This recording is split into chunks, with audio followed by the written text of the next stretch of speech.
Herkese merhaba. Türkiye ve dünyada bugün öne çıkan başlıklar burada. Kanala abone olun. Hemen başlıyoruz.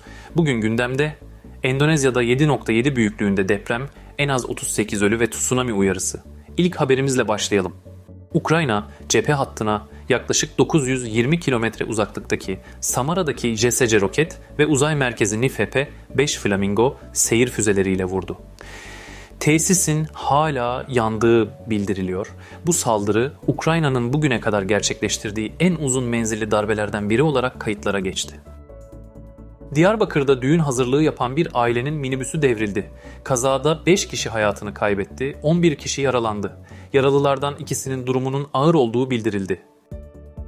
Manisa'nın Salihli ilçesinde 20 kişinin çalıştığı Kavas Oksijen Dolum Tesisinde gaz sıkıştırması sonucu patlama meydana geldi. Tesis sahibi Nazif Kavas ve işçi Servet Ekiz hayatını kaybetti. Ekipler olay yerindeki çalışmalarını sürdürdü. İran Genelkurmayı düşürülen 2 İran uçağına ait 4 pilottan 3'ünün Katar'da rehin tutulduğunu açıkladı. 4. pilotun durumu henüz netlik kazanmadı. Açıklama bölgedeki gerilimin tırmandığı bir döneme denk geldi. Yunanistan'ın popüler tatil destinasyonu Halkidiki'de çıkan yangın evlere ve sahile kadar ulaştı. Sivri ve Forka bölgeleri tahliye edildi. Yüzlerce turist teknelerle bölgeden uzaklaştırıldı. Yangın kontrol altına alınmış olsa da yeniden alevlenme riski sürüyor. İsrail'in Güney Lübnan'daki Nabatiye bölgesine düzenlediği gece saldırısında içinde çok sayıda ticari dükkanın bulunduğu binalar yerle bir oldu. Can kaybına ilişkin bilgi henüz açıklanmadı. Türkiye'nin Şam Büyükelçisi Nuh Yılmaz, Cumhurbaşkanı Erdoğan'ın yıl bitmeden Şam'ı ziyaret etmesini beklediklerini açıkladı. Büyükelçi, Erdoğan'ın Emeviye Camii'nde namaz kılmaktan büyük mutluluk duyacağını da sözlerine ekledi. Ziyaretin tarihi henüz netleşmedi.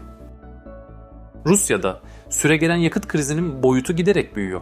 Benzin istasyonlarında pompa başında insanların birbirine girdiği görüntüler yayıldı. Savaşın 4. yılında ülke içindeki tedarik sorunları halkın günlük yaşamını doğrudan etkiliyor. Son 2 ayda dünya genelinde birbirini izleyen büyük depremler yaşandı. 24 Haziran'da Venezuela'da 39 saniye. Arayla 7.2 ve 7.5 büyüklüğünde 2 sarsıntı geldi. 10 Ağustos'ta Kolombiya'da 7.4 büyüklüğündeki depremde yaklaşık 285 kişi hayatını kaybetti, 4000 kişi yaralandı. 28 Temmuz'daki Japonya depreminde ise en az 25 kişi öldü. Balıkesir'in 6 Eylül ve Sındırgı ilçelerinde orman yangını çıktı. Hava ve kara ekipleri müdahaleyi sürdürüyor. Yangının yayılma riski nedeniyle çevre köylerde tedirginlik devam ediyor. Alman hükümeti 7 milyon kişinin çalıştığı mini job modelini kaldırmayı planlıyor. Çalışanlar arasında en büyük kaygı 2 noktada yoğunlaşıyor. Eğitime ayrılan zamanın azalması ve vergi muafiyetinin ortadan kalkması. Değişikliğin ne zaman yürürlüğe gireceği henüz netleşmedi. Alman hükümeti, istihbarat servislerine yurt dışında geniş yetkiler tanıyan yeni bir yasa tasarısını onayladı. Tasarı, servislerin yurt dışında neler yapabileceğini kökten değiştiriyor. Tartışmalı yeni yetkiler kamuoyunda tartışılmaya devam ediyor. Arjantin'de yakalanan organize suç örgütü lideri Serkan Kurtuluş İstanbul'a getirildi. Kurtuluş'un İstanbul'a indirildiği anlar kameraya yansıdı. Operasyonun detayları henüz tam olarak kamuoyuyla paylaşılmadı.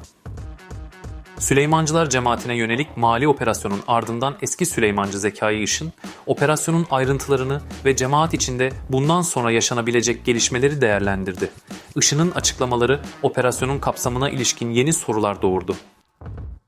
DEM Parti eş genel başkanı Tuncer Bakırhan, partinin hedefini net bir çerçeveye oturttu.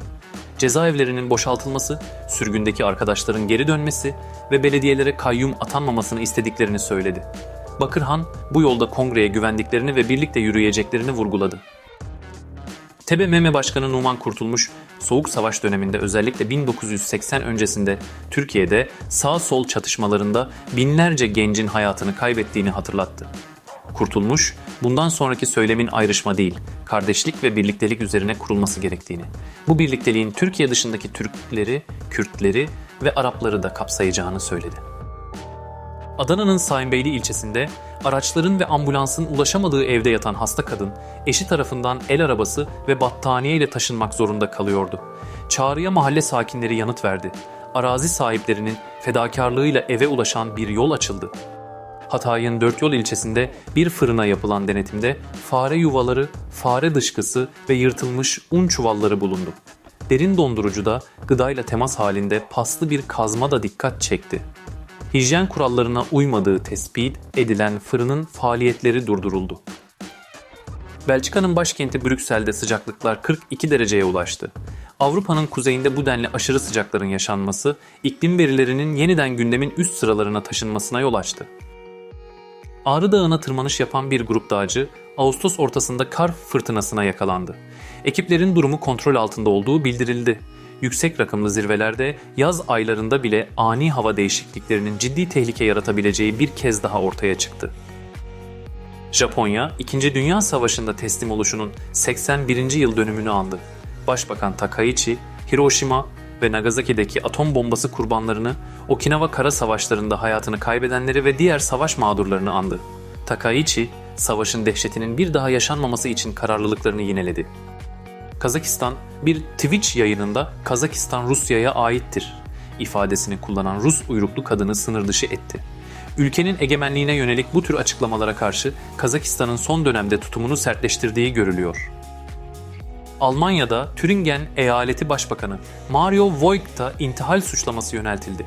Üniversite doktorasını iptal eden karara Voigt'ın itirazı reddedildi, dava artık yargıya taşındı. Bir eyalet başbakanının doktora skandalıyla yargı önüne çıkması Almanya'da gündemin üst sıralarında yer alıyor.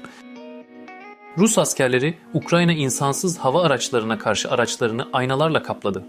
Bu önlem, dronların yansıma yüzeyleri üzerindeki görüntü tanıma sistemlerini yanıltmaya yönelik. Savaşın teknoloji boyutunda her iki tarafında sürekli yeni yöntemler geliştirdiği görülüyor.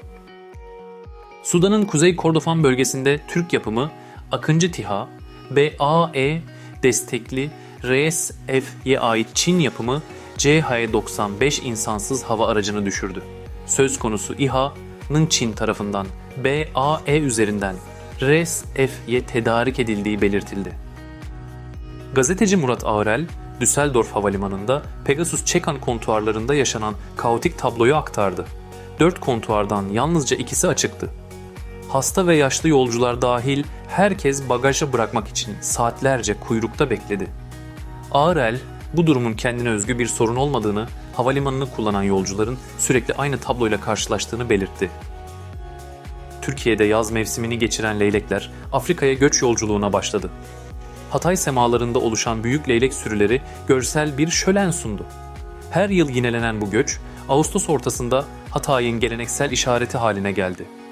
Buraya kadar günün haberleriydi. Kanalımıza abone olun, videoyu beğenin ve çevrenizle paylaşın. Kendinize iyi bakın. Yarın yeni özetle buradayız.